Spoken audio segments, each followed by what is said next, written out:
It begins with the gaze. Our understanding of film is based upon the illusion we hold of participation in a game of light and shadows. We are spectators, but we are also more.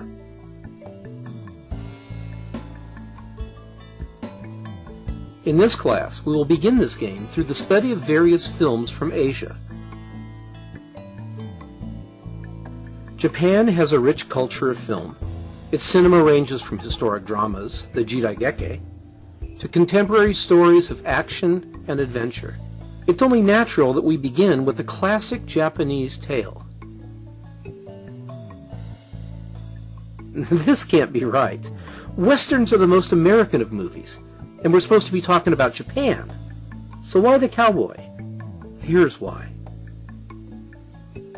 Akira Kurosawa, the genius behind such legendary films as Kagemusha, Rashomon, and Yojimbo, was heavily influenced by world literature, including the work of this American director.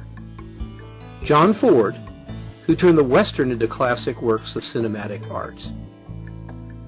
Kurosawa fused the style of the Western into perhaps the most imitated of all Japanese films, The Seven Samurai, which American director John Sturges later remade as The Magnificent Seven, one of the most popular of American Westerns in history.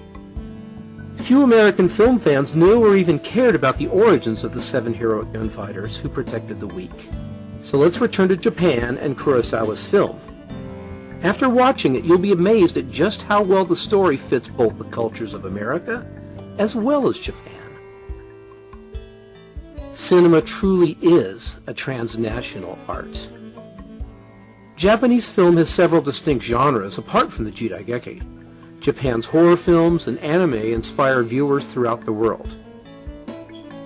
Japan is much more than this guy.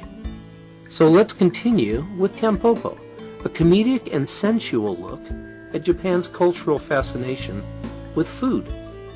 By the way, director Juzo Itami called Tampopo a Japanese Western.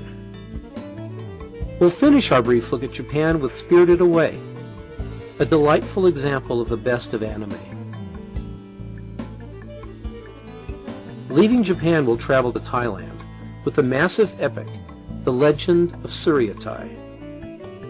This is a historic and bloody tale of a woman's struggle to unite a nation. Moving centuries ahead to Korea, we'll watch Tae Guk Ji, a masterful film of a family caught in the horror of civil war. This film was described as Korea's Saving Private Ryan. Next, we'll fix our gaze upon the work of one of China's greatest masters. No, not him. That's better. This is Zhang Yimou, arguably China's greatest director. We're going to watch two of his many glorious films. First, Curse of the Golden Flower, a complex tale of intrigue and betrayal set in Imperial China. Many of you have seen Zhang Yimou's work, even if you've never watched his films.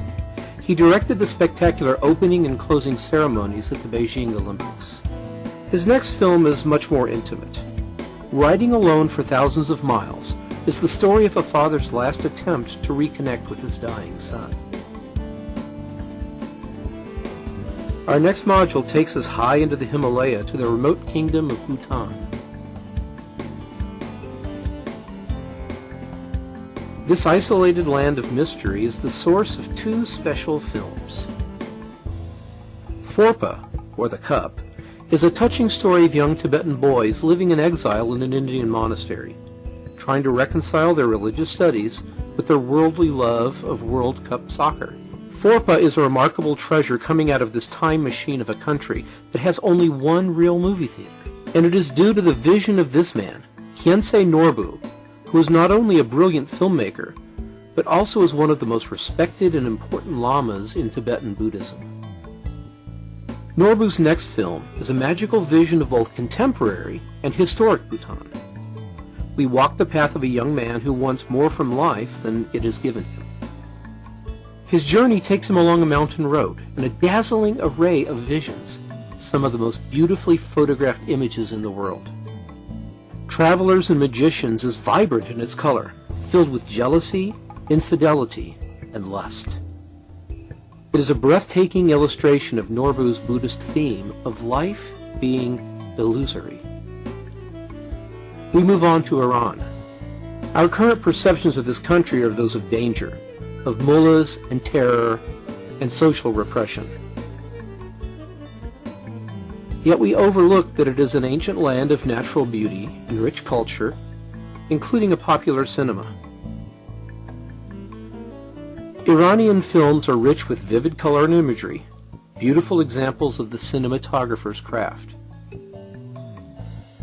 Director Abbas Kiarostami gives us The Wind Will Carry Us, a deceptively layered story of a man's search for understanding. Through the mundane details of life, the film communicates enormously. Finally, our class turns its lens to the most productive film industry in the world, Bollywood.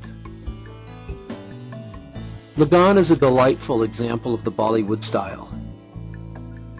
Set in British colonial India, Lagan has it all.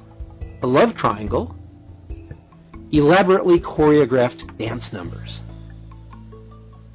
noble heroes, and unrepentant villains, culminating in a desperate struggle on the field of honor. Lagan is a great way to end our quick trip around Asia's film theaters. Now, I hope you'll enjoy these dozen films as much as I do. Let's take a look at the materials, and I'll see you at